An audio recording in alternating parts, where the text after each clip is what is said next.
Good morning, everybody. Welcome to the April 27th, 2018 edition of the Intuit Developer Friday Morning Hangout. I'm your host, David Leary. Today's topic is something that a lot of developers since the first year have been struggling with a little bit. It's the QBO closing date. And we see that, I think if we look back at our data, we kind of saw this after last year as well. Their apps are happily buzzing along. Then all of a sudden they start getting a bunch of API errors because they're trying to write data to the previous year, and maybe they're not aware of why that's not working, and they're getting some errors. So we have two guests today to kind of help us deal with that. Stacy Kildal, she's actually a ProAdvisor QuickBooks global superstar, and she's going to really give you some of the background on why, as an accountant or a ProAdvisor or a bookkeeper, you would set a closing date in your client's data file, why it's important, how you set it in QuickBooks Online, how it's going to affect QuickBooks Online. And then Manas is going to come on and give you really, as a developer, how to handle this properly. But because a lot of developers are not, they're getting the error response, and I don't know exactly what he's going to tell you how to fix it, but I do know that retrying 250,000 times is not the fix. And we're seeing some developers just constantly ignoring the error and just sending the same transaction, and it's never going to write to the file. So we'll have both of them on. Before we do that, I'm just going to run through a couple housekeeping items. If my slide clicks to the next slide here. So one thing to remind you of is, again, we are doing the $100,000 Small Business App Showdown. Whoops.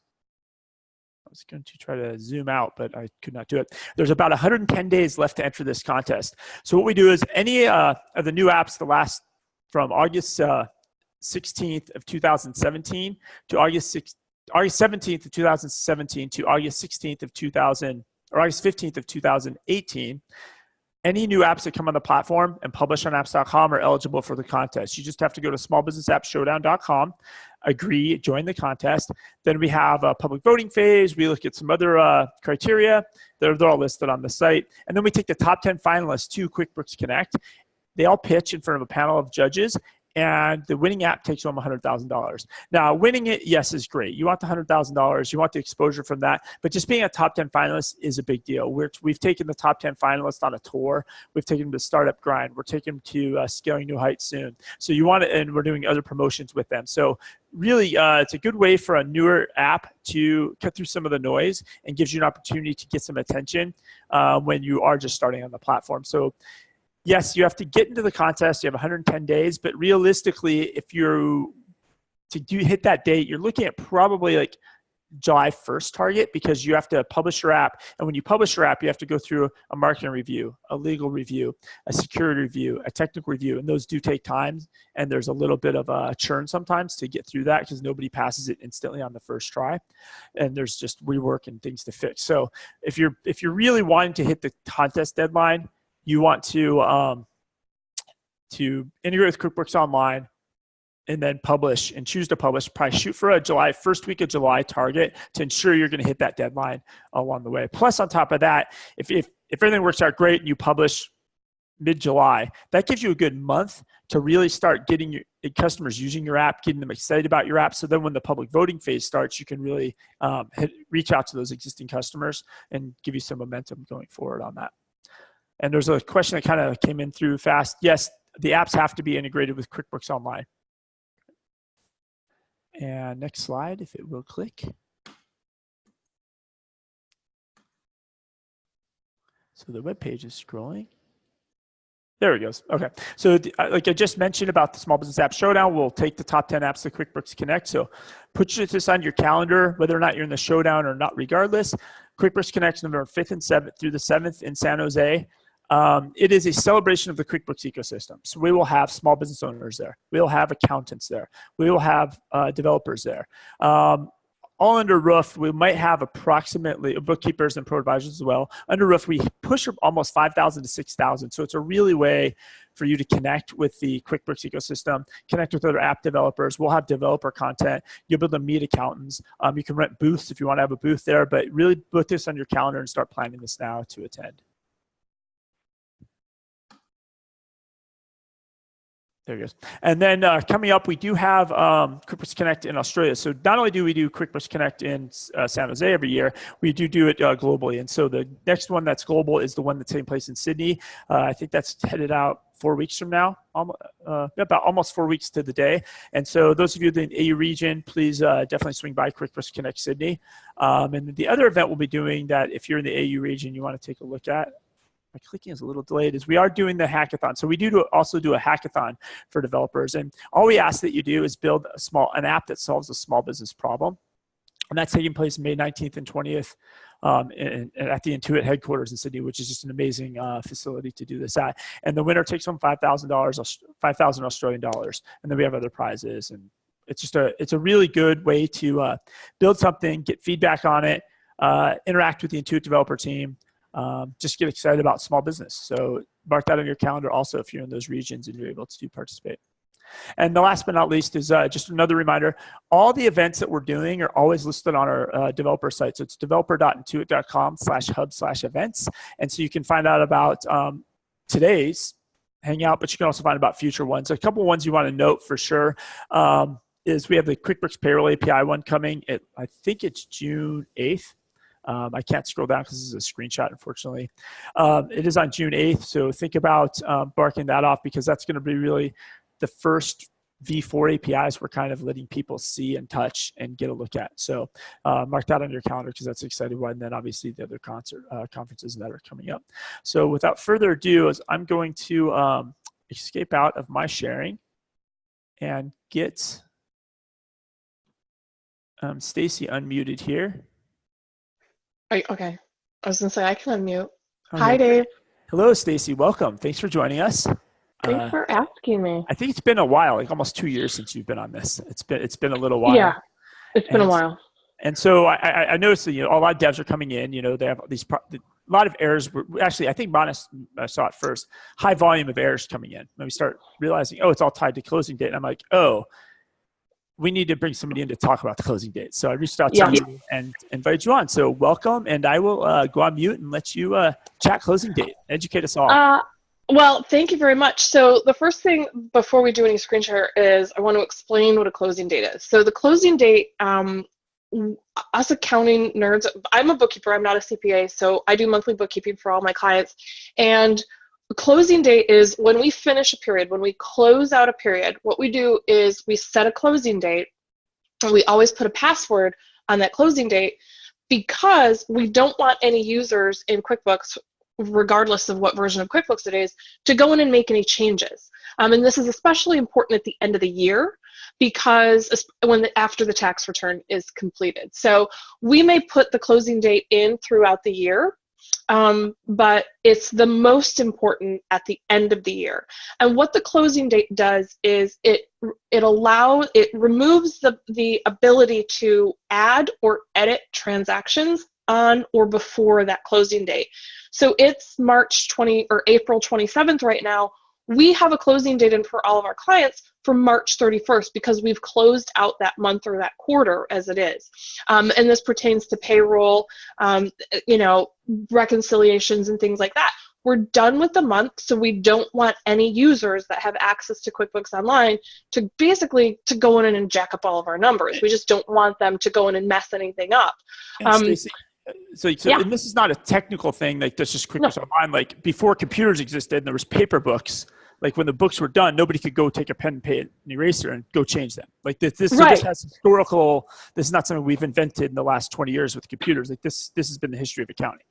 Exactly. And QuickBooks has done it forever and ever and ever. And one of the things is for accounting professionals, it's sort of a double-edged sword the way that QuickBooks does it. There are some other accounting programs that once you put the closing date in, you can't go in and change anything. But with QuickBooks, whether it's desktop or online, as long as you have a password, if you have the password entered in and you know the password, you can go in and you can make changes to transactions. So it's a good thing, but it also can kind of be a bad thing because, if somebody doesn't realize how that affects accounting and, tax returns and things like that, if they make a bunch of changes, their books are not going to tie into their returns. So if they filed a payroll return and then they go in and they make changes to paychecks, then what's going to happen is what's in QuickBooks is not going to match the return that they filed with the state or the IRS.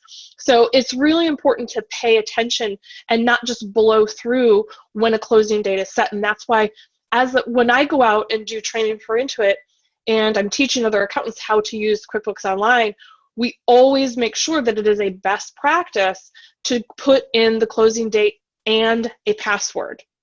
And you can make the password whatever you want. There's a lot of different stories. There are some ProAdvisors who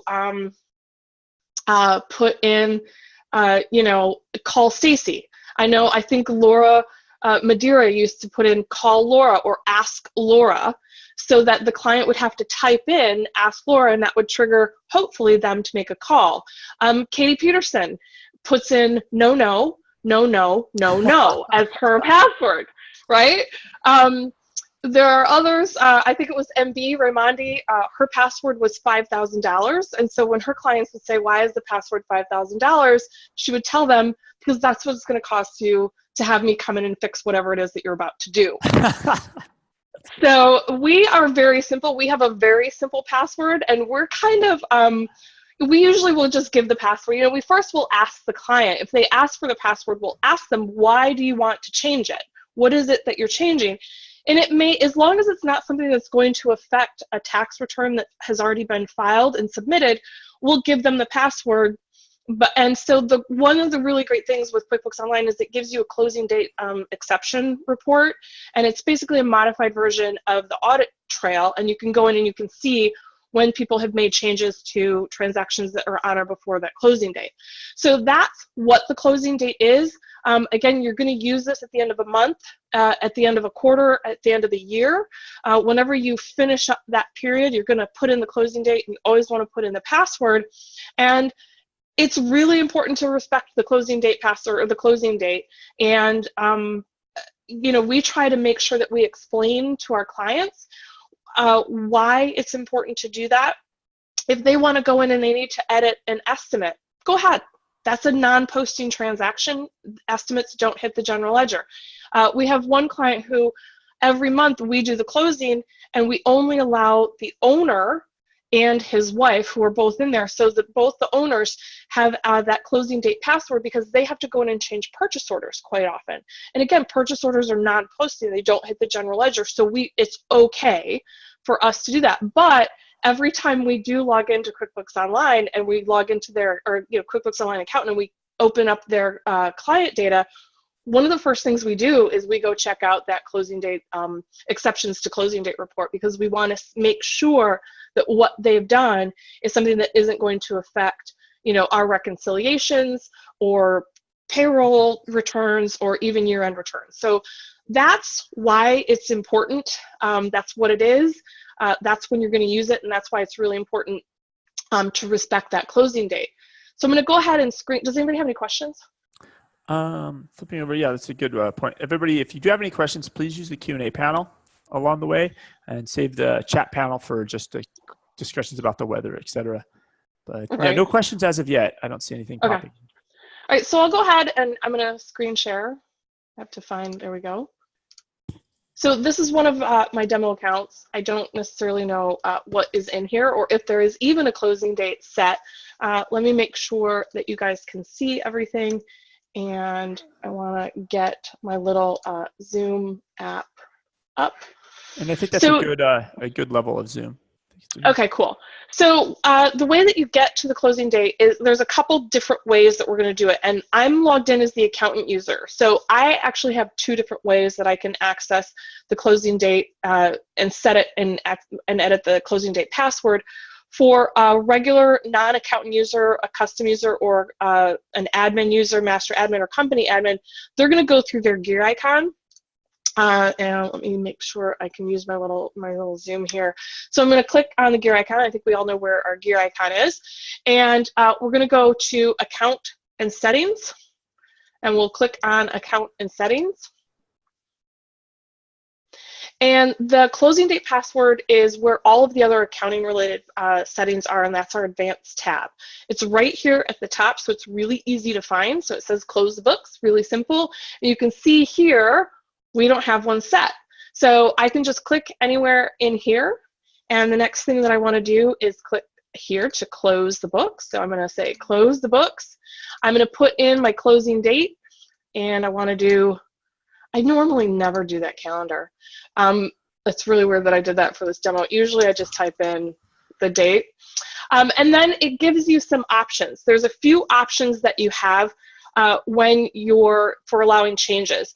So by default, it's going to say allow changes after viewing a warning. I don't recommend it. The recommended use case for this is to allow changes after viewing and entering the password. That's a really key feature here. It's really important to make sure that you do that because you want to stop the user from doing that. And so I'm just going to put in here and I imagine it's not only stopping the user, it's just stopping yourself, right? Like you get rolling along, you're doing, like, if you don't pause and be conscious. Any user. Yeah.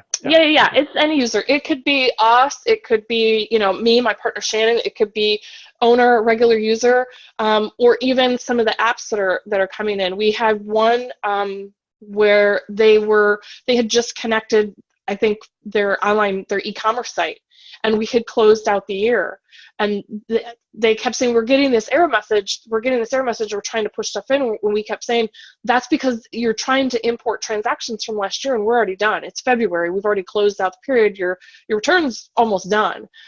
So we made sure that we let them know, like, if that's supposed to be doing that. So you need to go in and adjust the settings in whatever app they were using to pull the transactions in. So you want to go in and put in your password and then click save. As long as you are a company, any kind of admin or an accountant user, you can go in and change the password just by going to accountant settings. As long as you have the access rights to edit any of this information, you can go in here and click on here and change the password. You can unclose the books. You just have to have that access to do it.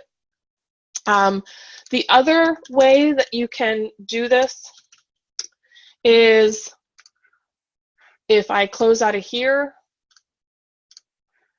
the other way to access is through the accountant toolbox. So we have our accountant toolbox, that little briefcase toolbox, whatever that is.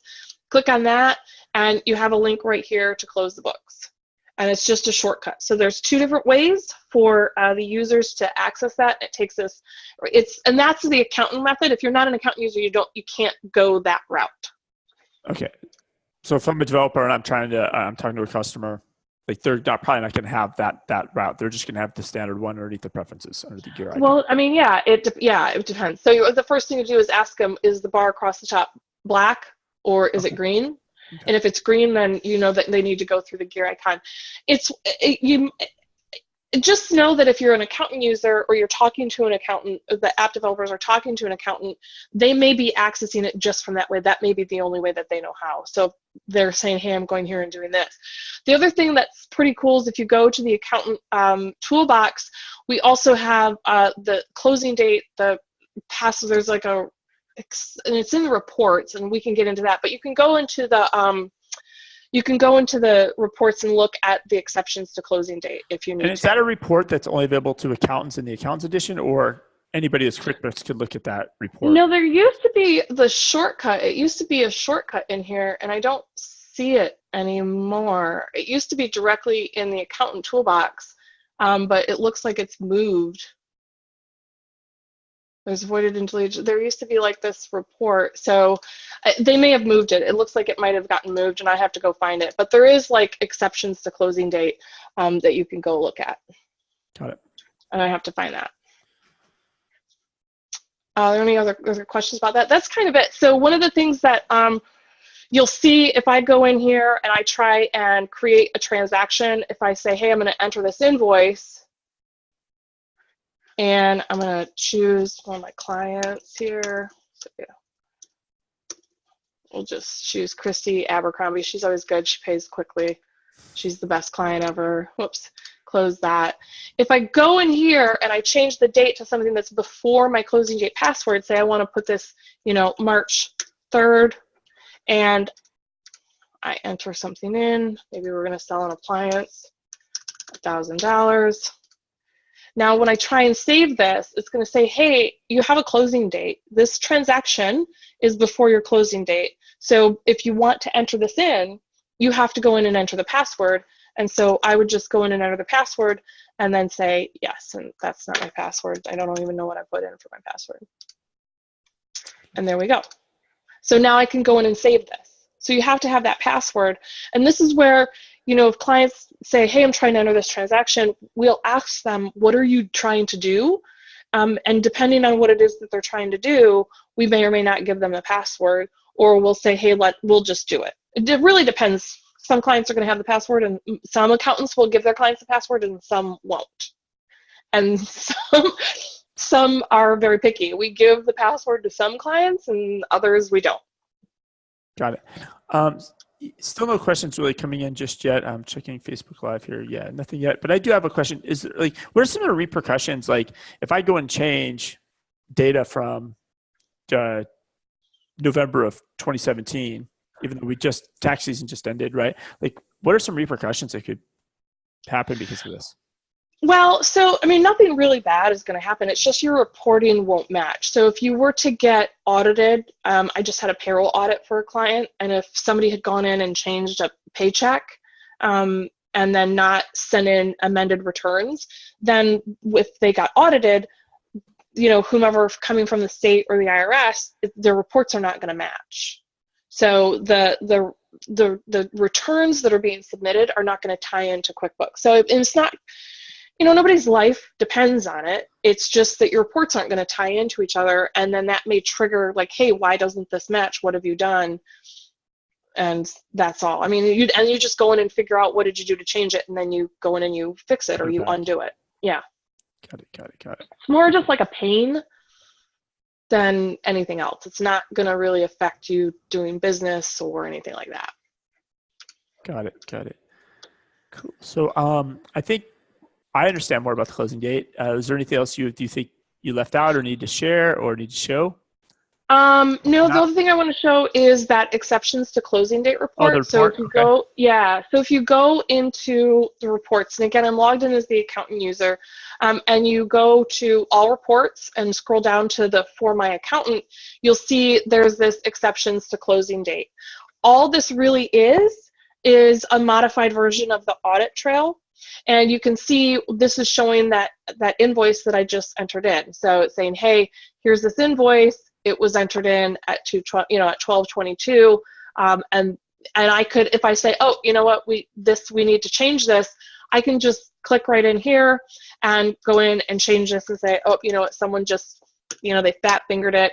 It was supposed to be April 3rd instead of March 3rd. So I can just go in, change it, save it, type in my password because I'm changing it again, right? Because the original transaction had been entered in, and then I'm good to go. So, and then you can just see that audit trail for that transaction. You can see how it's been edited. Got it. No, that makes sense. So the creation was before the date, so that put in the audit trail. But then when you edit it to fix it, it obviously hit that transaction. That was before the date, and then that happened. Yeah. Right. Got it. And now, if I go in and edit that invoice, it's not gonna make any difference because it's after. So if I add another line item to it, it won't matter because the date of the invoice is after the closing date, because our closing date in this case is March 31st. Got it. And then do you have any practices? Do you do hey, for my clients, I tend to do the closing date every quarter or every month after we reconcile the bank account? How often are you changing the date? We do it at the end of every month. Every time we finish a bank reconciliation or we file a tax return, usually we have a list of month-end things that we're doing where the clients are paying their sales tax, maybe they have to pay payroll taxes monthly, bank reconciliation, maybe any year or month-end adjustments for any kind of depreciation, or maybe they have prepaid assets, like a prepaid insurance that they have and we need to expense that out. Anything like that. Once we get all that month-end stuff done, then we close out and we put in the closing date and the password so that they can't edit all that. But we have to make sure that we have, and every client is going to be a little bit different. Not all of them have sales tax, not all of them have payroll, not all of them have, month-end adjustments, journal entries that we have to do. Some of them, it's just as soon as we get done with the bank rec, we go in and do the closing date and the password. Got it. Perfect. Hey, Manas, you want to unmute and flip on your camera? And Stacy, if you could unshare, Stacy. Yep, there you go. Got it. So Manas, welcome. I know you've been on a bunch of times. Like you may have been on the Hangouts approaching more than anybody, I think, from as far as a guest perspective goes. So I know one of the things you do is you track down excessive errors you see with the API, and so I think you've discovered like this is the closing date was a cause of plenty of them, and I think you've reached out to some devs. Did you want to tack on anything you learned or anything, or do you have any questions for Stacy before we just kind of hand off to you to jump into more code? Yeah, thanks, David. I mean, Stacy actually explained all the accounting concepts related to accounting close date very well. I mean, some of my doubts also got clarified over here. So, very thanks to Stacy. And yes, as you mentioned, that this is a really important issue, and because in our API we didn't have any way to know that what is the accounting period close date associated with an QBO account. So that is why we developers were struggling a lot, and I have been actually analyzing all errors where we can improve from the service side, and errors which can be handled by the developers. So accounting period close date is one such error which, I mean, as a developer I cannot handle this error because it is not part of any response. So we reached out to our services team, and we requested to return the accounting period close days as part of the company info or preference API, and as part of the last QBO release, accounting period close date value is available as part of the preference endpoint. So I'm sharing my screen. Please let me know if you can see that. Do you see my screen? Not yet. Okay.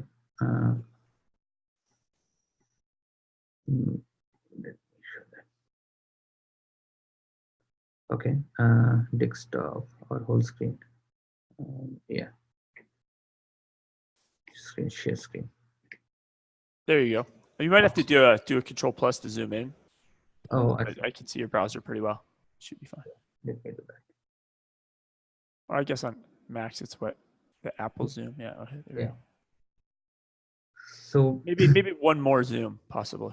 Oh, is it? Yeah, sure. Yeah, just perfect.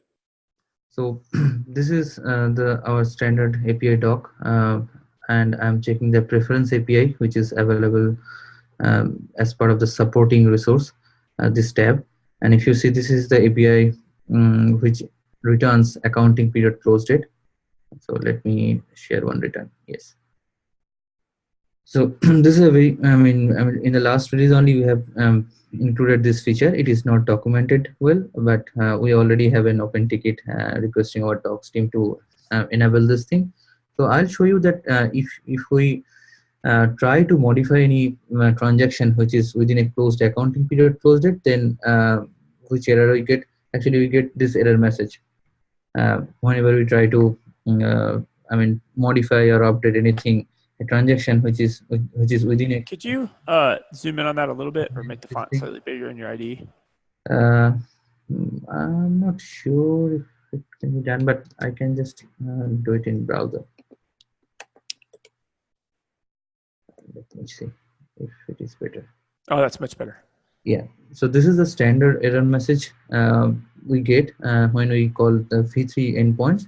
So if we try to modify or delete or any transactions which is existing in a closed accounting period, then service returns this thing: accounting period closed, cannot update through service API. The only way accounting period can be done from the accounting period can be changed from the UI, as Stacy also mentioned just a couple of minutes back, and she also shared how to do that. And since we, as a developer, we don't have any option to change this thing, so the only option workaround is to know that what is the accounting period close date. So now, if you see, this is the preference API response, and I have used the generic query endpoint. So if you pass the select start from preference, and if you pass the latest minor version 21 or above, as part of the response, you will get the book accounting period close date. So in this case, it is 23rd of January 2018. So we've added two things. A, we've improved the error to actually reference that the error is being caused by the close date, and then we've given devs now access to go read what that close date is, so they can at least understand it. Okay. Exactly. So my suggestion is whenever we'll establish a new connection with a company, a connection in the sense app to a QBO account, that time itself we can just call this API and fetch the last accounting period close date and persist in the database. And whenever we'll try to modify any transaction, let's say one invoice or sales receipt, we'll see the TXN date associated with the sales transaction, and we'll also check from the DB that what was the last accounting period close date. If the transaction date is before this book close date, we should not make any changes, because anyway it will be blocked. Anyway, the call will fail with this error message, right? So maybe there'll be some kind of UI message to the end users that okay, this is in a closed accounting period close date, you cannot change it, or maybe some kind of exception report developers need to build in their app, so that end users will know okay, this transactions cannot be changed. So in my app, if going by like Stacy's model, right, where Stacy changes this every single month, yeah, I can't just read this once the first time I connect to somebody's data, get the date and store it, and then put some logic in my app. I almost have to read this. I need to go read that date prior to sending data. Exactly. That day. Exactly. And I can give you one quick example. For example, let's take the example of a bill. So this is bill. It is invoice create example. This is the payload, and this is the corresponding response. So now, if you see, this is the invoice ID 238 in this case, and the TXN date is mentioned as this one. So if I, as a developer, want to modify these transactions, I'll check this transaction date first. Then I'll check what was the last accounting period close date. In this case, it was like 23rd of January 2008.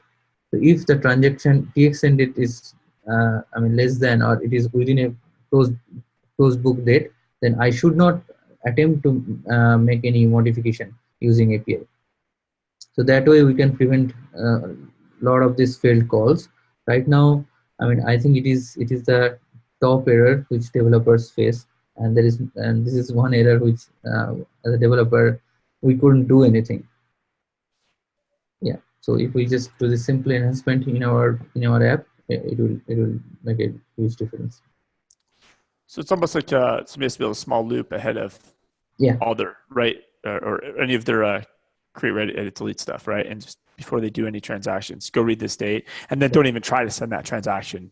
Exactly. Because you know it's going to fail. So don't even, then you're not, Then so basically building some logic up front to avoid handling error handling logic on the back end.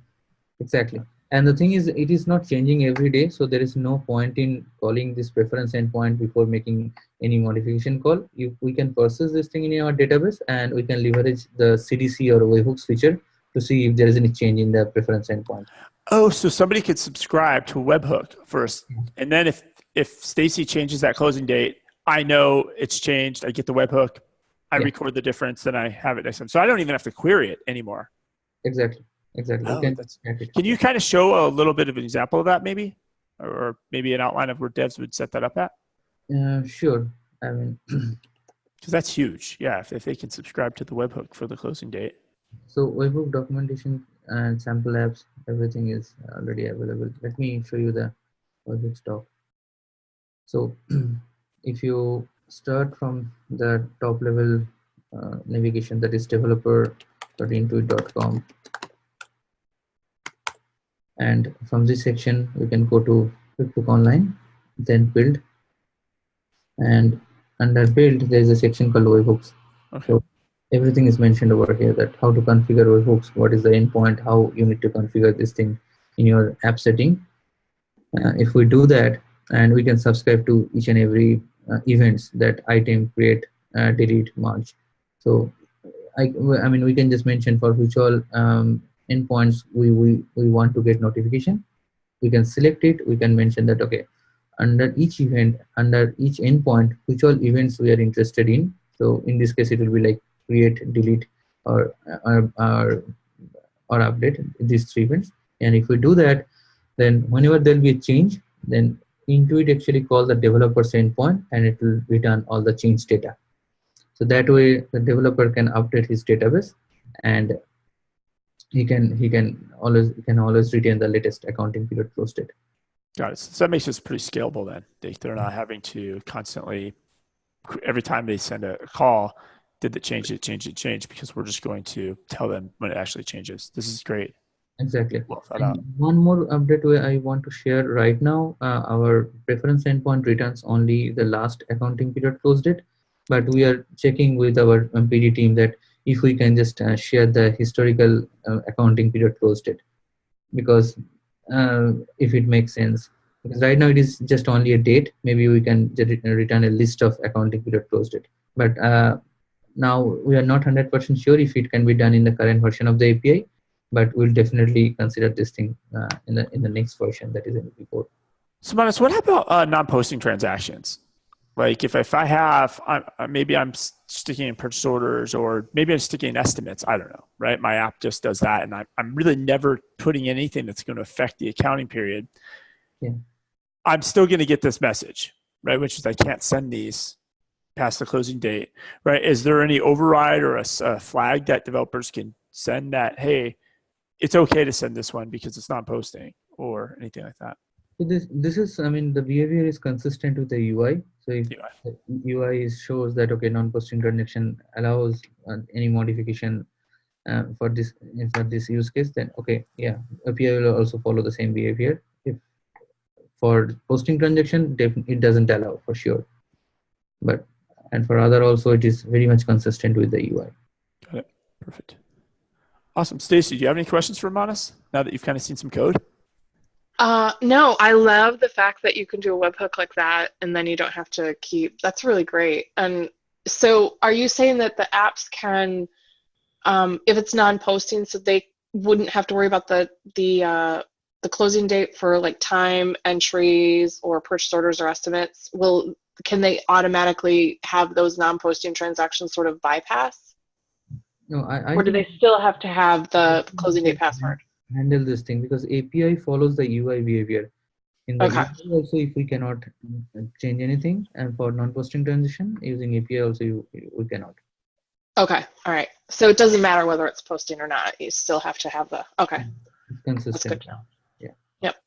So in future, if there is a change in the UI behavior, in the business logic, same will be applicable in the API. Okay. Cool. Yeah. Got it. Any developers that are attending live, or even if you're watching on Facebook, if you have any questions, please either use the Facebook comments or use the Q&A panel of the webinar. Some of those of you that have been listening in here. If not, we might actually wind up a little early today. It feels like I think this is at some level, it's a very simple topic, right? And a simple problem.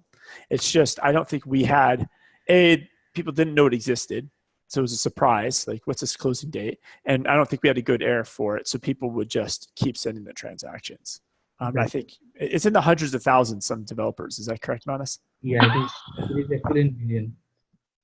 The number of failed transactions are in million for this use case, because there was no way to know the last accounting period closed date. So very recently we have introduced, and now only they will get a chance to handle this thing in their code. That's great. That's great. Good. Cool. Let me just check one more time, a final call for any questions that are coming in. Don't see anything there, and flip back over to here. Yeah, no questions. I think you guys covered it all. Any last thoughts from either one of you? If not, we will actually roll up a little early today. No, I think this is great. So here. Awesome. Thanks, Stacy. Thanks, Manas. Bye, everybody. I definitely check the events pages. I think next week was just going to be open office hours. No topic, no guests next week. So check out the events page, and we'll see you guys next week. Bye, guys. Bye.